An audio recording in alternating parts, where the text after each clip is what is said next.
Entrepreneurs in Ivory Coast, the world's largest cocoa producer, are positioning themselves to meet growing demand for local chocolate products. In San Pedro, one company is producing products that rival expensive foreign brands. Here's a taste of that story. Chocolate is loved by many for its rich, yummy taste. But that pleasure comes at a high cost, especially in cocoa-producing countries such as Ivory Coast, despite being the world's largest producer of the source, cocoa beans. In Ivory Coast, where not less than 1.7 million tons of cocoa beans are produced annually, chocolate is deemed a luxury. Very little shop-ready chocolate is locally made, and people mostly eat expensive imported chocolate.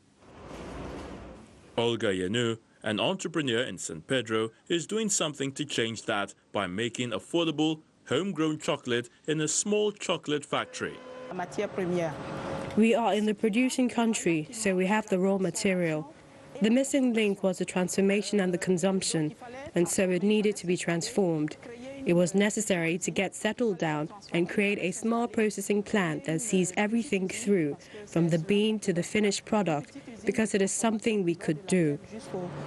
The factory currently produces around 400 tons of cocoa products, a small fraction compared to multinationals with installed capacity of 720,000 tons. Tax breaks from the government seek to help such local grinders increase capacity and process half the crop domestically.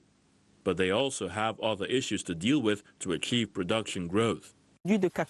Making good chocolate or good cocoa product, it all starts with the plantation.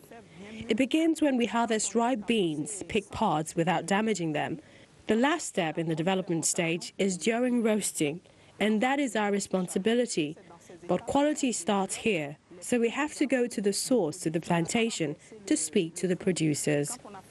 With the country's population of 24 million, a rapidly expanding middle class, and averaging per capita income of over $3,000, analysts see disposable income fueling a boom which small local businesses can tap into. This market that initially seemed non-existent has finally made a presence, because if you look around today, there are bakeries and pastry shops everywhere. It means that there is a demand. Otherwise, people would not open them. Chocolate is a luxury for Africans for the simple reason that it is not conceivable that a 100-gram chocolate bar can cost 10 euros. On the other hand, a kilo of cocoa doesn't even cost €1+ and can make 8 chocolate bars. So this cocoa kilo brings in 80 euros to chocolate manufacturers. So you see, for us today in a developing country, buying a chocolate bar for 5 euros is already too expensive. Chocolate consumption in sub-Saharan Africa is on the rise, due to a growing middle class, providing a bigger market for many smallholder farmers and entrepreneurs, whose source of income is cocoa production and chocolate making. Well, and that's our show for today. Now, be sure to watch Africa 54 on the VOA website at voaafrica.com. You can find all our shows there, and also get the world's biggest news stories around the clock. I'm Vincent McCoy in Washington. We look forward to bringing you another show next week. Don't forget to check out our website, channelstv.com, for all our local news and program information anytime, day or night. I'm Joke Rogers. Thanks for watching. Bye for now.